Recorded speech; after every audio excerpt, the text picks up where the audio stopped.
Həqiqi mənası ilə Əhl-i Beyt, yəni ev əhli, yəni kəlmənin mənası bundan ibarətdir. Amma hansı evin əhli, hansı evdən bəhs olunur? Kimə məxsus evin əhli? Elə bir evdən bəhs olunur ki, Allah bütün mənəvi xəzinələri o evə verib.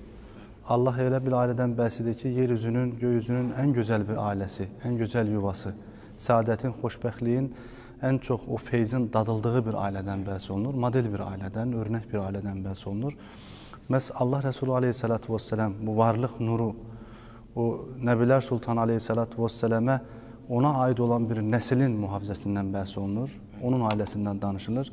Ona görə o böyük ruhdan, ruhaniyyətdən üzr istəyirik. İnşallah bizə Rəbbimiz izin versin ki, o ailə bağçasına girə bilək. Bugün nəsib eləsin Rəbbimiz ki, o bağçadan bir-iki gülü belə bizi dinləyən insanlarımıza təqdim eləyə bilək.